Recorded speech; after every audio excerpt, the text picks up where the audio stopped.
photographs. So, and I didn't find. I didn't find, or I found women who were looking a little bit like Rosa, but they had not this intellectual power and this temperament she has. And then I thought it's more important that she has the power, the temperament, and the intelligence. You must see that she is intelligent, no?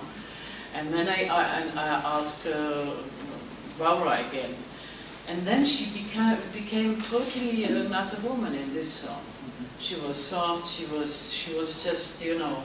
And then she limped all the time. Also, when we went back to the hotel, she got one arm, went on to limp, and also to speak with this slight Polish accent she has in the film. You can't hear it, but in German she has a little Polish accent. Even if she wrote a perfect German, but like him, when he speaks wonderfully American, but his accent is still not.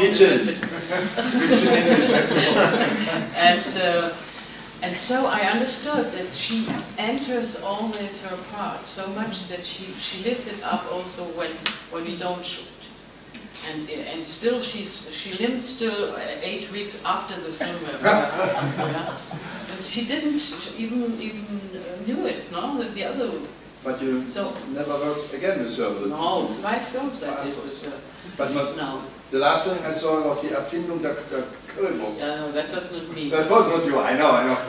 But no, Hildegard von Bingen. She is a and I like to work with the same actors. Bergman, he always shows the same. No? Sorry. Yeah.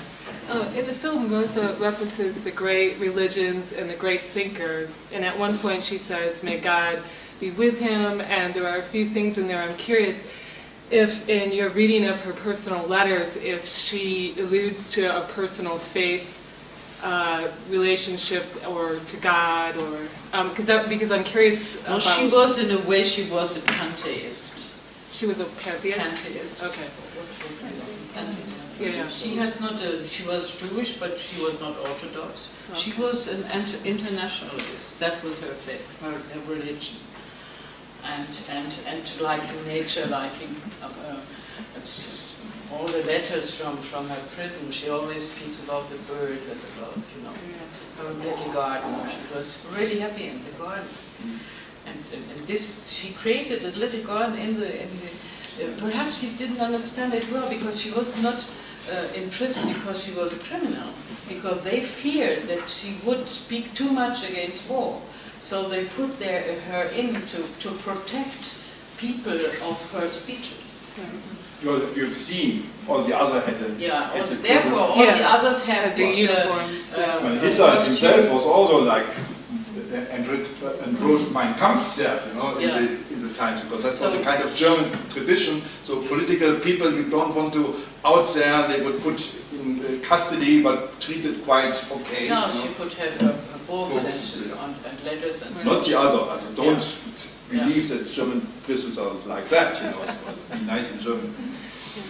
No, but she didn't do nothing. She didn't murder somebody. She did nothing. No. Therefore, the director in the end, he said, "But I was even astonished that you were so patient and that you were so disciplined."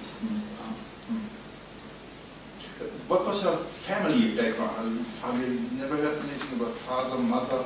Who made the fortune she was obviously living for? She was not rich at all. But then you had the wrong apartment, that was an apartment. Yeah, there in this time she got money from the party, and also because she wrote. She taught in the school, which I didn't show up in the party school. So no, she was not really rich. She was not one of these Jewish typical kassierer kind of style. No. Yeah, we had quite a lot of them in Berlin, obviously. No, she not at all. Yeah, again, I was just wondering, I never realized that Luxemburg was Polish.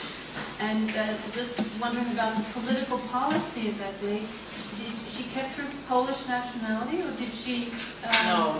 She went to Switzerland to study from Poland to Switzerland, because in Switzerland at this time women had the right to study.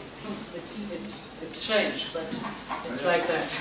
And therefore she went there, and then she made a blank marriage with some German guy who she then divorced immediately afterwards, but just to have the German nationality, because she wanted to go to Berlin and to work in the Social Democratic Party, because that was the most powerful and in this time it was, and so she wanted there to be there and not to stay in Poland, which was a small party. So at that time, would they have deported her if she had still had her official Polish nationality? I was very surprised that they put her in prison and didn't try and send her back to Poland. Wäre sie Polin gewesen noch, dann hätte man sie aus Deutschland selbstverständlich rausgeschmissen. Deswegen muss sie sich, Leo has always to hide. Always to hide, and he has no passport, and he must hide, and she has the German nationality. That I didn't realize. And she, you know, so in Germany, you always heard, she was always introduced as Frau Dr. Luxemburg. So, Frau Dr. von Trotta. Thank you very much.